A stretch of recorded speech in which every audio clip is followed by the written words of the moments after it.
Alhamdulillahirabbil alamin wassalatu wassalamu ala sayyidina Muhammadin wa ala alihi wa sahbihi ajma'in amma ba'd. Qala al-muallif rahimahullah Syekh Abdurrahman bin Nasir As-Sa'di rahimahullah al-qaidatul arba'un. Kaidah yang ke-40 fi dalalatil Qur'ani ala usulit tib, tentang penunjukan Al-Qur'an kepada pondasi dari ilmu kedokteran.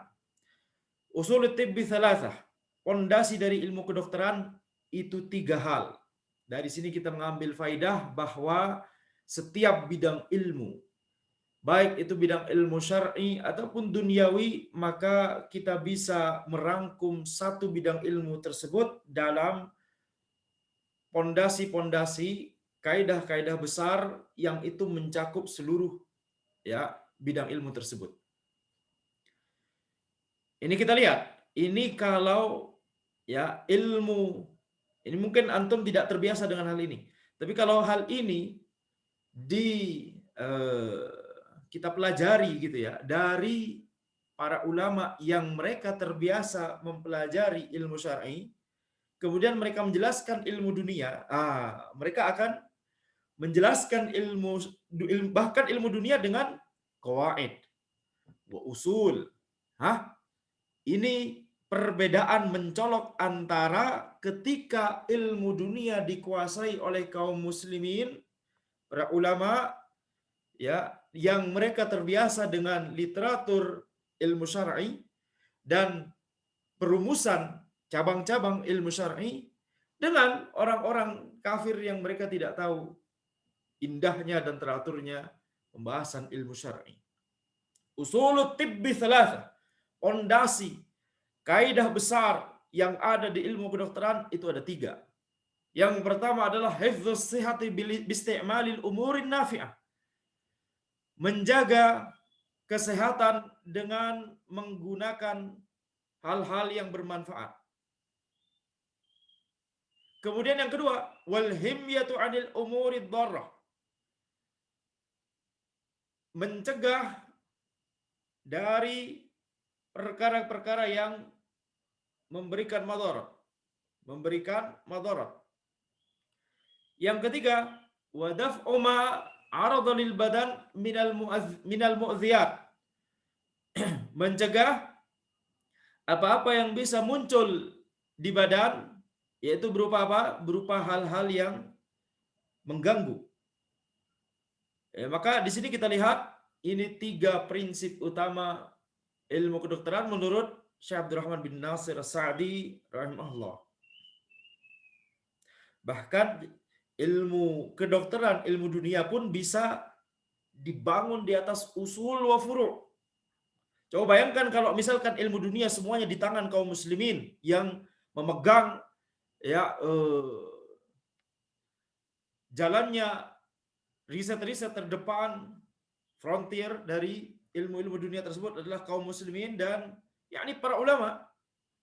Maka antum akan membayangkan, misalkan kita akan bisa berbicara ya usul dari usulul fizia, ya iddatu umur atau iddatu qawaid, masyaallah. Fondasi dari ilmu fisika ada beberapa kaidah. Nah, dan semua dari ilmu fisika dibangun di atas kaidah-kaidah tersebut. Kemudian kita bahas apakah ada istitsna dari masing-masing kaidah besar tersebut. Kemudian kita bahas ya bagaimana kita mengembangkan ya dawabit turunan dari setiap kaidah besar tersebut. Udah kayak ilmu qawaid fikih. Ilmu qawaid fikih ada al-qawaid al-khamsah al-kubra, kemudian kita bahas kaidah-kaidah kecil dan dawabit yang masuk dalam setiap kaidah 5 tersebut. Kemudian apakah ada istisna dari masing-masing kaidah tersebut? Masya Allah. Ya, coba bayangkan ilmu fisika digitukan. Ilmu kimia, ilmu biologi, dan seterusnya. Kemudian ada matan. Ada matannya, kemudian ada syarahnya, ada ta'liknya, dan seterusnya. Kalau sudah ada matan, itu akan membuat kita memahami secara global bidang ilmu tersebut. Dan setiap ada permasalahan furu' yang kemudian itu mengganjal, kita bisa meletakkannya di dalam salah satu dari pondasi atau usul atau qawaid tersebut, sehingga kita tidak kehilangan arah. Ajib, ya, ajib. Maka itu adalah kalau misalkan ilmu dunia dipegang oleh orang-orang yang memiliki dan terbiasa dengan ilmu syar'i. Syekh Sa'di rahimahullah, beliau terbiasa dengan ilmu syar'i, terbiasa dengan uslub Al-Qur'anul Karim, uslub hadis-hadis Nabi Muhammad sallallahu alaihi wasallam. Ketika kemudian orang yang sudah yatarabba ya bihadhihi tarbiyah al-Qur'aniyah wan nabawiyah, orang yang terbiasa tumbuh dengan tarbiyah Qur'aniyah dan tarbiyah nabawiyah seperti ini, kemudian harus mempelajari ilmu dunia, maka itu akan terbawa, ya, dan itulah yang akan membuat ya pemahaman terhadap ilmu-ilmu dunia tersebut menjadi pemahaman yang lebih global, yang lebih kuat, dan tidak tersesat di antara banyaknya furu-furu dan seterusnya. Wa masailu tibbi kulluha taduru ala hadhil qaidah. Dan permasalahan-permasalahan ilmu kedokteran semuanya berkisar, semuanya dibangun di atas kaidah-kaidah ini. Ya, ini itulah mengapa kita katakan kalau seseorang bisa mengetahui atau bisa mencari tahu dan bisa merumuskan kaidah-kaidah besar dari setiap bidang ilmu, bahkan walaupun itu ilmu dunia, maka semua masail yang ada di bidang ilmu tersebut maka akan dibangun di atas kaidah-kaidah tersebut. Ya, ajib. Waqad nabaha al-Qur'anu 'alaiha fi qoulihi ta'ala fi hifdhis sihhati wa daf'il mu'dhi. Dan Al-Qur'an ya telah memberikan isyarat tentang atau isyarat kepada kaidah-kaidah ini di firman Allah Subhanahu wa taala tentang penjagaan, ya, menjaga kesehatan dan mencegah hal-hal yang bisa memberikan gangguan, yakni penyakit, mencegah penyakit. Mu'dzi ini bisa kita artikan, terjemahkan secara bebas, penyakit. Menjaga kesehatan dan mencegah penyakit. Wa kulu washrabu wa la tusrifu. Ini kita lihat. Kaidah besar tersebut diambil dari satu ayat Al-Qur'anil Karim ini. Dari pertemuan sebelumnya kita telah mempelajari bagaimana satu bidang ilmu yang besar itu bisa jadi cuma berasal dari satu ayat saja, atau bahkan nggak nyampe satu ayat sebagaimana yang ada di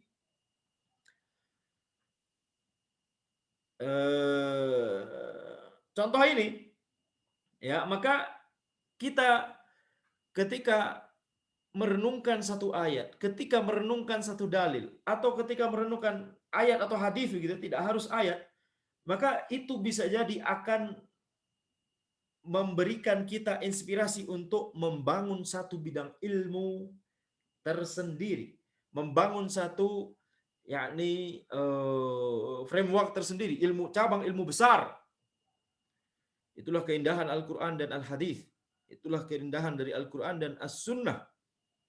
Ya, memberikan isyarat kepada sebuah bidang ilmu, baik bidang ilmu syar'i seperti pertemuan sebelumnya kita mencontohkan ilmu hadis seluruhnya dibangun di atas firman Allah Subhanahu wa taala, ya ayyuhalladzina amanu in ja'akum fasiqun binaba'in fatabayyanu.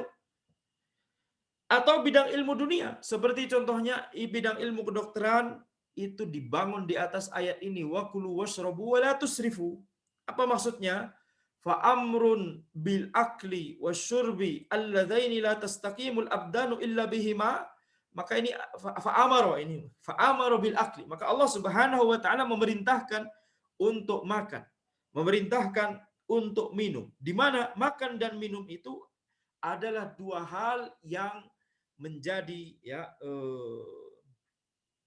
modal bagi supaya badan manusia itu bisa tegak, ya. Wa atlaqu dzalika liyadulla ala anna al-ma'kula wal mashruba bihasabi ma yula'imul insana wa yanfa'uhu fi kulli waqtin wa halin. Dan Allah Subhanahu wa taala tidak menyebutkan makan apa, seberapa banyak, tidak disebutkan, dimutlakkan. Wa kulu, makanlah. Ya, tidak disebutkan makan apa, seberapa banyak, tidak disebutkan. Maka di sini perintah ini dimutlakkan untuk menunjukkan bahwa apa yang dimakan dan apa yang diminum itu disesuaikan dengan yang sesuai dengan kondisi orang tersebut. Apa-apa yang memberikan manfaat kepada orang tersebut di setiap waktu dan di setiap kondisi. Ini juga akan memberikan isyarat bahwa obat itu juga ada dosis, bahkan tidak hanya obat, makan pun juga ada dosisnya, minum pun juga ada dosisnya, bahkan minum air putih juga ada dosisnya. Minum air putih terlalu sedikit bisa berbahaya, terlalu banyak juga bisa berbahaya ya. Maka setiap hal ada dosisnya. Itu didapat dari mana? Dari kaidah ini, perintah ini dimutlakkan. Perintah ini dimutlakkan. Jadi dikembalikan sesuai dengan kondisinya, dikembalikan sesuai dengan maslahat madarat, ya. Maka di sini kita lihat, ya, di sini kita lihat kaidah usuliyah. Hah?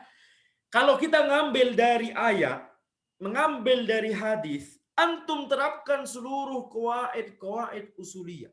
Terapkan kepada ayat tersebut, itu akan menjadikan petunjuk bagi antum untuk merumuskan bidang ilmu tersebut, cabang ilmu tersebut. Baik bidang ilmu atau cabang ilmu tersebut adalah bidang ilmu syar'i ataupun bidang ilmu dunyawi.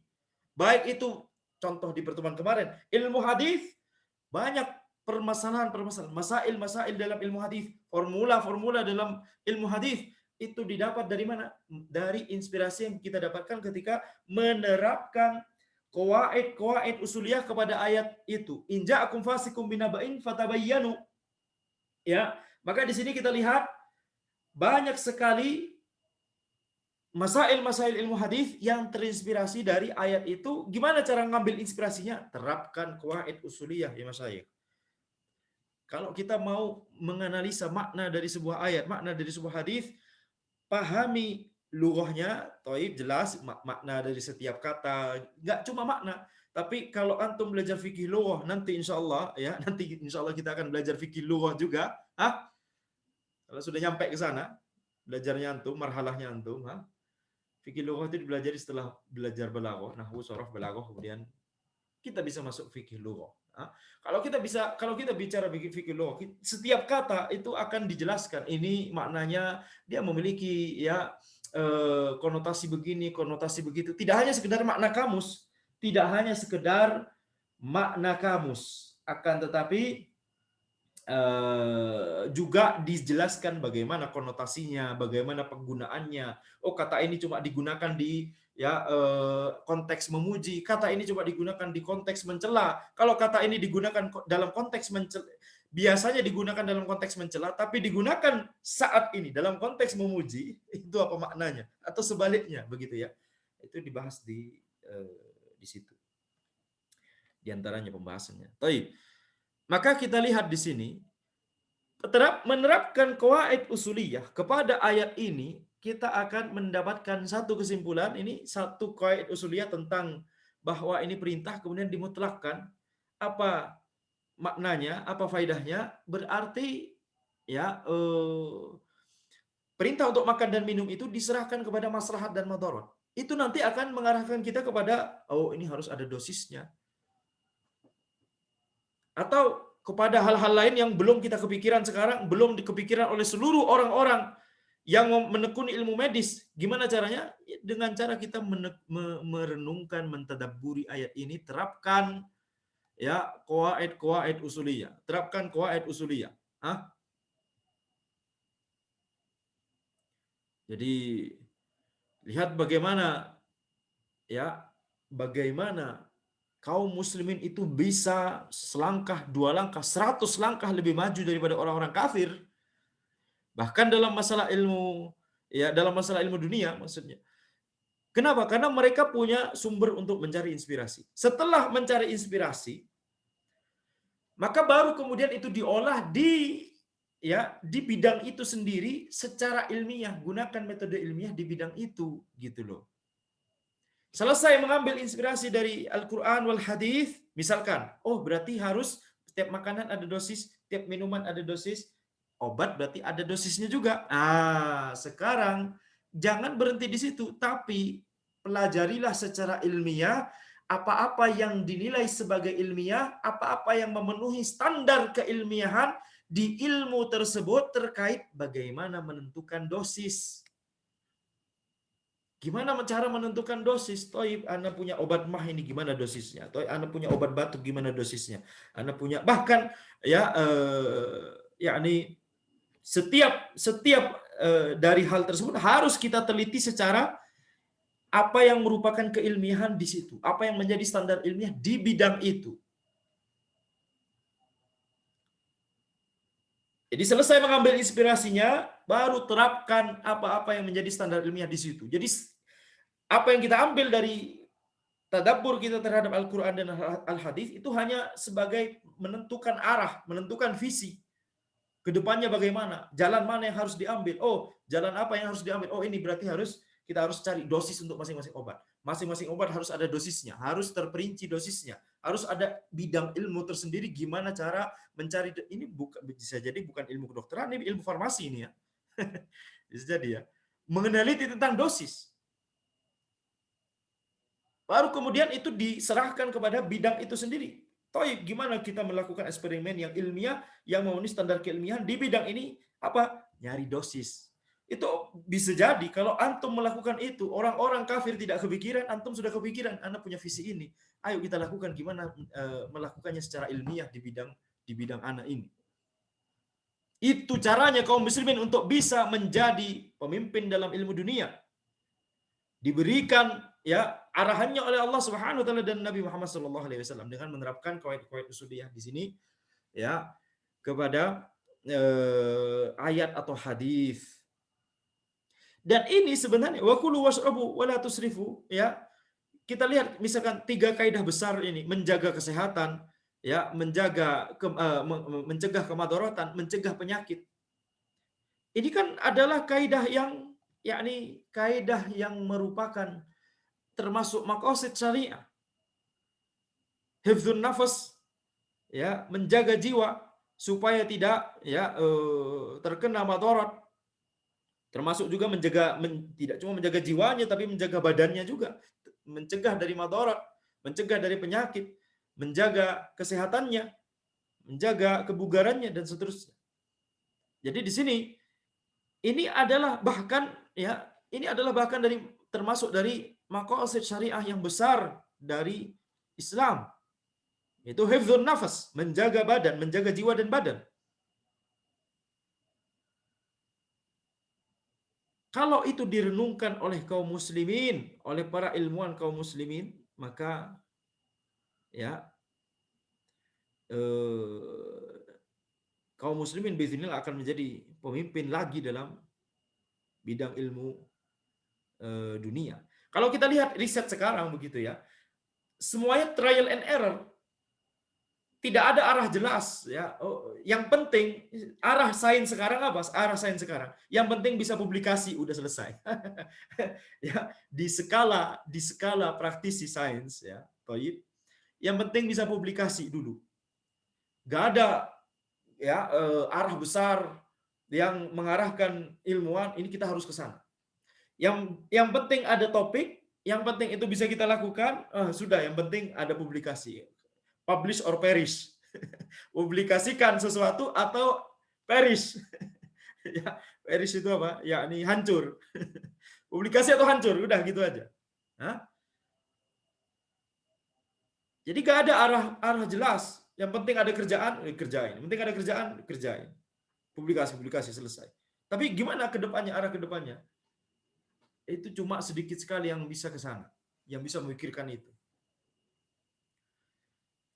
Tapi kalau kita membangun ilmu dunia, dibangun di atas qawaid yang itu diambil dari Al-Quran dan As-Sunnah, maka jelas itu.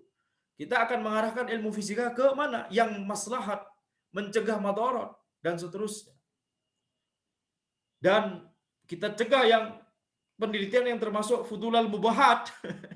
Hal-hal mubah tapi tidak bermanfaat gitu kan. Nah, akan ada koridor jelas bagi jalannya riset.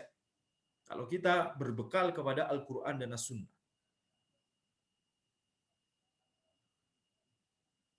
Baik. Jadi kita lihat bagaimana kontrasnya antara kalau ilmu dunia risetnya dipegang oleh orang-orang yang terbiasa ditarbiyah dengan tarbiyah Quran dan Sunnah dan ilmu-ilmu syar'i. Wa naha 'anil israfi fi dzalik. Dan Allah Subhanahu wa taala melarang untuk berlebihan dalam masalah itu, dalam makan dan minum. Wala tusrifu di sini. Imma ziyadatun fi kathratil ma'kulat wal mashrubat. Berlebihan di sini bisa jadi terlalu banyak makan dan minum. Wa imma bitakhlid, atau bisa jadi dengan mencampur, ya, mencampur, Allah alam, mencampur makanan dan minuman dan seterusnya. Wa hadha himyatun an kulli ma yu'dhil insan. Ini adalah penjagaan terhadap setiap yang bisa membuat orang tersebut sakit. Fa idza kana qutud daruri min at-ta'ami wasyarabi idza sara bihalatin yata'azza minhu al-badanu wa yatadarraru muni'a minhu. Maka ketika itu, walaupun itu bahan makanan pokok pun, ya, bahan makanan atau minuman pokok pun seperti nasi, jika dalam suatu kondisi itu bisa memberikan penyakit kepada seseorang dan bisa memberikan madarat kepadanya, maka dia dilarang, tidak boleh makan makanan itu. Fakaifa bighairihi? Kalau itu makanan pokok itu bisa begitu, bagaimana dengan yang bukan makanan pokok? Ya, lebih-lebih lagi. Lihat bagaimana penerapan qawaid-qawaid usuliyah bisa memberikan kita panduan, kita mau mengarahkan penelitian kita kemana. Tapi setelah ngambil panduan tersebut, setelah dapat inspirasi tersebut, lakukan yang sesuai standar keilmiahan di bidang itu. Anda berkali-kali bilang ini, supaya tidak terjatuh kepada sudut sains abal-abal, yang itu akan, ya,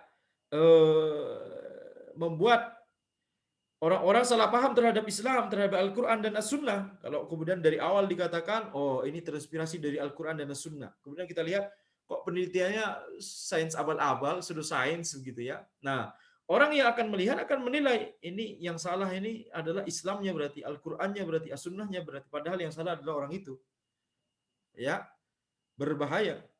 Wa kadzalika abahallahu lil maridit tayammuma idza kana isti'malul ma'i yadur. Demikian pula Allah Subhanahu wa taala membolehkan bagi orang sakit untuk melakukan tayamum jika menggunakan air itu bisa memberikan madarat. Ini padahal menggunakan air. Gimana kalau menggunakan yang selain air? Menggunakan air saja untuk orang sakit. Bahkan Allah mengubah hukum dari wudu diberikan rukhsah jadi tayamum. Bagaimana dengan hal-hal yang selain itu? Lihat, mikir kita jadi terpandu.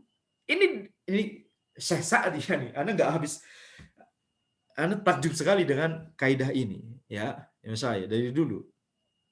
Lihat bagaimana Syekh Sa'di. Beliau lagi berbicara tentang ilmu tib, ilmu kedokteran gitu ya. Kemudian beliau mengambil inspirasinya dari apa? Dari ilmu syar'i. Allah Subhanahu wa taala mewajibkan wudu. Oh, kalau misalkan menggunakan air memberikan madarat, maka Allah memberikan rukhsah yaitu tayamum. Maka bagaimana dengan hal-hal lain? Coba lihat, bayangkan. Mengambil inspirasi dari ilmu syar'i, dari hukum syar'i, gimana enggak itu akan memberikan manfaat? Kalau kita mengingat bahwa hukum syar'i itu adalah hukum yang paling sempurna, hukum yang paling memberikan maslahat, hukum yang paling mencegah madarat. Kalau kita meneliti di ilmu dunia, kemudian sambil mencari inspirasi atau mengkiaskan seperti ini ya dengan hukum syar'i gitu ya, gimana enggak kita, ya, yakni akan terbantu untuk mencari arah yang itu adalah kemaslahatan dan, ya, mempersedikit kemadharatan. Ajib. Ya. Himyatan lahu anil madarrati kulliha. Ini dalam bentuk penjagaan, ya, disyariatkannya tayamum sebagai rukhsah dari kalau orang tidak bisa menggunakan air begitu ya.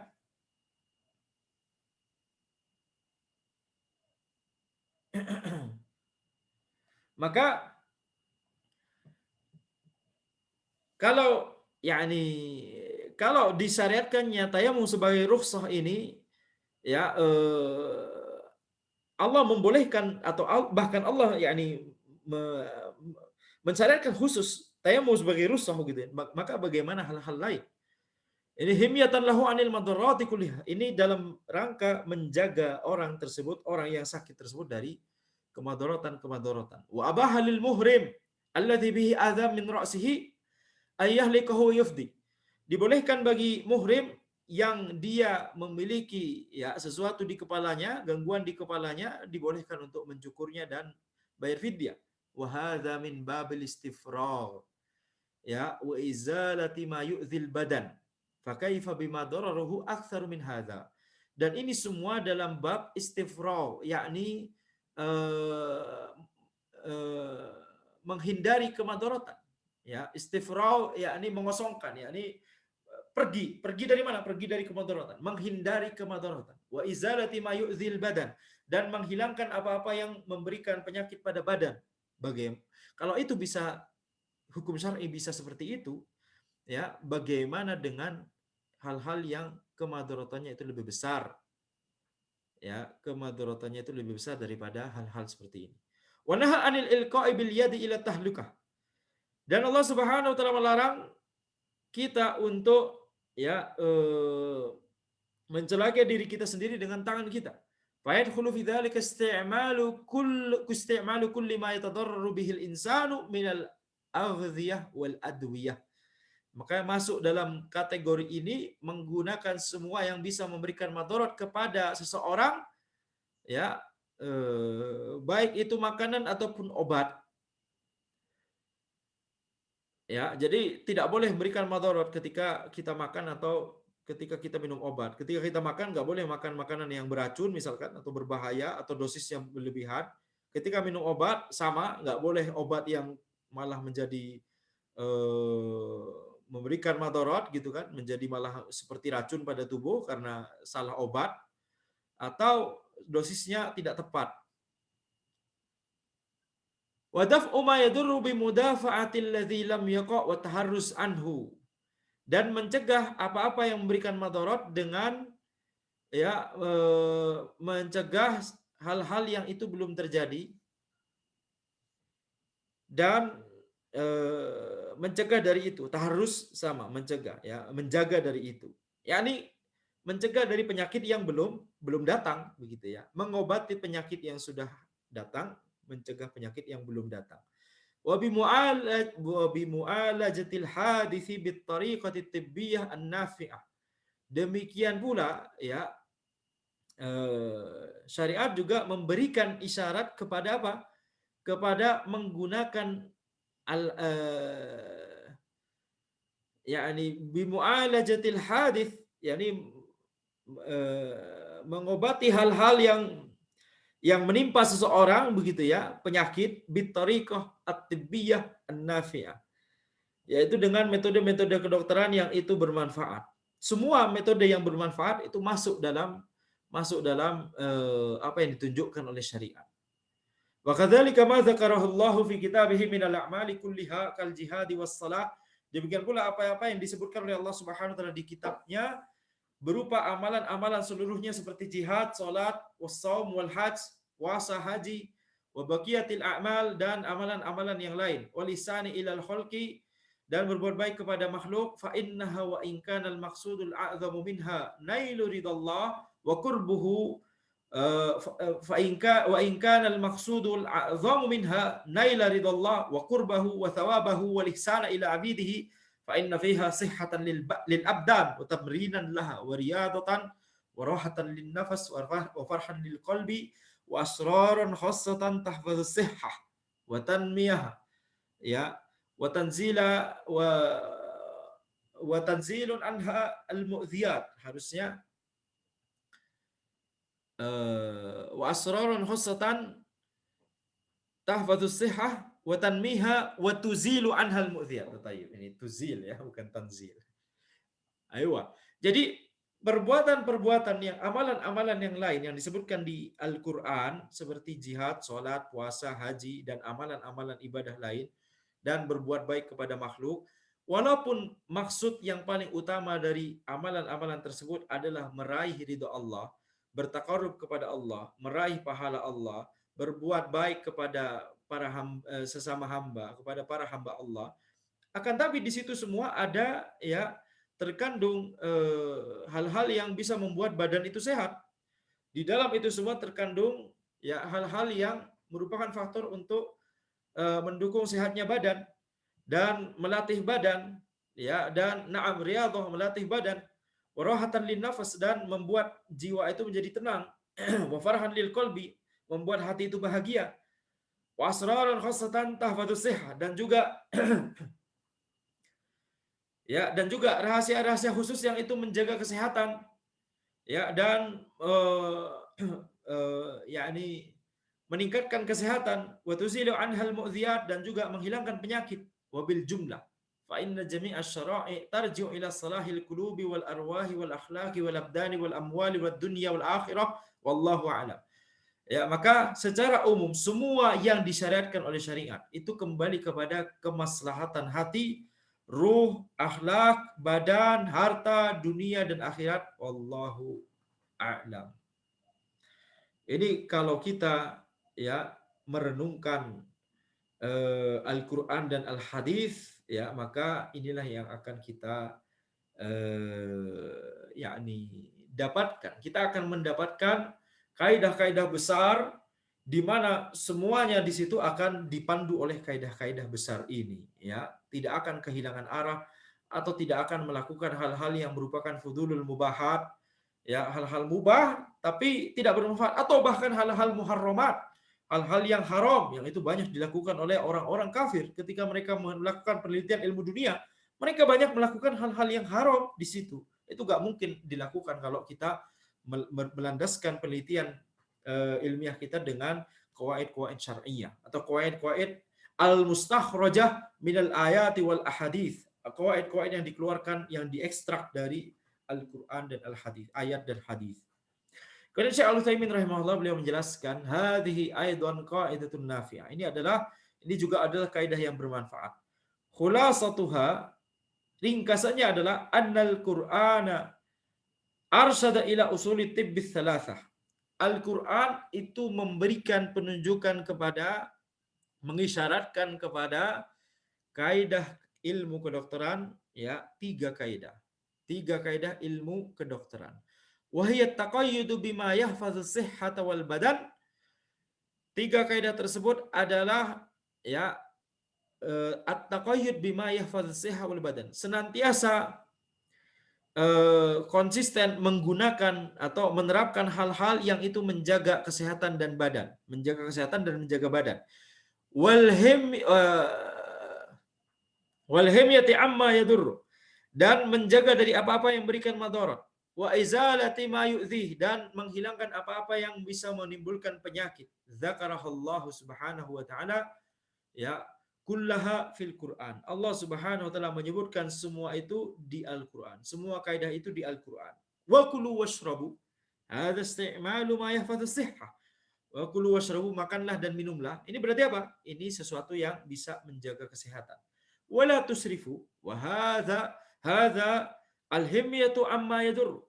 Ya, janganlah berbuat berlebihan, janganlah berlebih-lebihan. Ini adalah penjagaan dari apa yang memberikan madarat. Amma daf'u ma kana darran.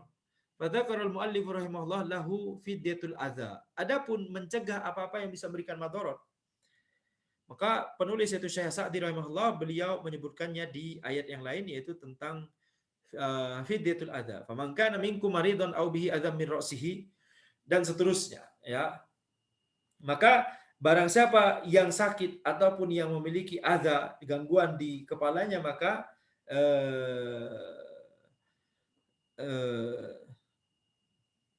fafidyatun min siyamin aw sadaqatin aw nusuk ya. Maka fidyahnya adalah puasa atau sedekah atau nusuk. Maka ini kita lihat, ini adalah ya apa-apa yang disebutkan oleh penulis itu diambil, tiga kaidah tersebut itu diambil dari ya, diambil dari Al-Qur'anul Karim, Dan tidak juga tidak menutup kemungkinan juga kalau itu bisa diambil dari al-hadis, ya. Banyak juga kalau kita mau mencari ya makna-makna yang serupa di hadis-hadis, maka itu juga banyak. Maka di sini kita lihat ini caranya untuk mencari ya qawaid. Eh, Mencari qawaid yaitu mencari petunjuk dan koridor bagaimana cara kita menggunakan yakni panduan Al-Quran dan As-Sunnah untuk menentukan apa yang harus kita lakukan, arah apa yang harus kita tuju ketika kita ya mau mempelajari sebuah cabang ilmu, baik cabang ilmu tersebut syar'i, tentunya jelas harus berlandaskan pada Al-Quran dan As-Sunnah, ataupun cabang ilmu itu adalah cabang ilmu duniawi. Maka di sini kita lihat ya, jadi kalau misalkan seseorang itu mentadaburi Al-Quran dan As-Sunnah, dan kita antum penuntut ilmu harus tahu apa yang dimaksud dengan mentadaburi di sini, telah kita bahas tadi, yaitu menerapkan qawaid usuliyah kepada ayat dan hadis, dan juga mengetahui makna dari setiap lafaz tersebut sesuai dengan maknanya lugawi dan maknanya syar'i dan maknanya urfi, dan ya terapkan kaidah-kaidah fikih lughah di situ. Intinya menerapkan qawaid lughawiyah ataupun usuliyah kepada ayat atau hadis tersebut. Ya, kalau kita menetadaburi hal itu, maka bahkan ilmu dunia pun bisa kita ambil kaidah besar dari Al-Qur'an dan Al-Hadis, yang itu menjadi menjadi petunjuk umum, ya, menjadi inspirasi kalau kita gunakan istilah itu sebelum-sebelumnya. Jadi inspirasi, atau mungkin lebih tepat ya petunjuk umum atau panduan umum. Adapun perinciannya dan seterusnya itu dikembalikan kepada apa yang menjadi standar keilmiahan di bidang tersebut, yang itu berbeda-beda antara satu bidang ke bidang yang lain.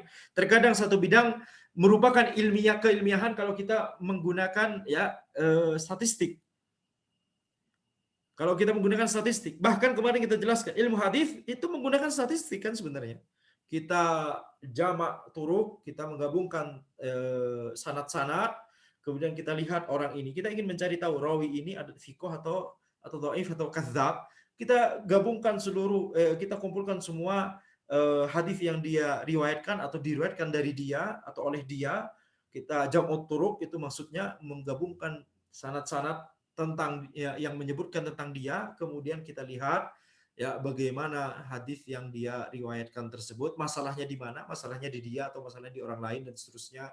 Maka kalau misalkan secara keumuman ini kok kayaknya mayoritas ini adalah bisa dipercaya, maka ini fiqh. Kalau mayoritas tidak bisa dipercaya, maka ini dhaif. Kalau 50-50 maka ini ya cukup ya dhaif, tapi dhaifnya lemah, bisa gitu, bisa jadi begitu ya. Tapi kalau banyak benernya tapi juga agak banyak salahnya, maka ini rawis tingkat hasan begitu ya. Jadi bisa jadi seperti, nah itu berarti kan menerapkan prinsip-prinsip statistik di ilmu hadis ya, karena itulah yang ilmiah di situ. Gimana cara kita mengetahui orang ini fiko atau tidak? Gimana cara ilmiah untuk menentukan rawi ini fiko atau dhaif atau kadzab? Ya harus dengan cara menggunakan ilmu, menggunakan prinsip statistik tersebut. Jadi itulah yang kita yakni yang kita katakan, setelah kita mendapatkan panduan umum, petunjuk umum dari Al-Quran dan As-Sunnah, maka kemudian kita terapkan, kita lakukan penelitian secara terperinci menggunakan hal-hal yang merupakan standar keilmiahan di bidang tersebut sesuai dengan konteks bidangnya. Apa bidangnya? Yakni faliyahlikhu, yakni ketika ada azam di roksihinya, di kepalanya, maka tidak mengapa untuk mencukur rambutnya tersebut ya, ini rukhsah,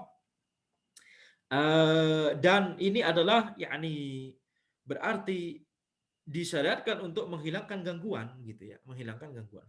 Fa fi hadza izalatul mu'dhi, di dalam hal ini ada ya bentuk menghilangkan gangguan. Wa idza tamma lil badan hifdzus sihhah wa himayatuhu mimma yadurruhu aw yu'dhi Warafu ma'adharra bihi wa adah tamat sihhatuhu. Ketika ya telah sempurna pada badan tersebut, untuk badan tersebut, penjagaan kepada kesehatan, penjagaan kepada apa-apa yang bisa memberikan madarat dan bisa memberikan penyakit, dan mengangkat apa-apa yang bisa memberikan madarat dan bisa memberikan penyakit, tamat sihhatuhu, maka kesehatannya pun kemudian menjadi sempurna.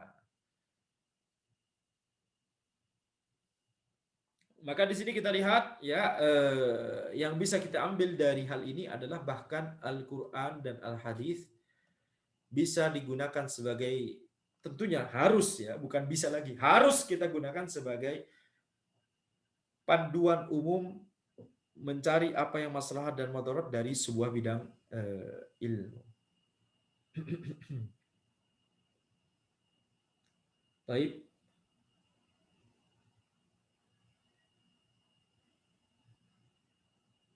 Baik, silahkan. Ya berarti kita, insya Allah kita selesaikan untuk majelis ini sampai sini dulu. Insya Allah kita akan lanjutkan di pertemuan berikutnya. Hadza wallahu a'lam, subhanakallahumma bihamdika asyhadu an la ilaha illa anta astaghfiruka wa atubu ilaik.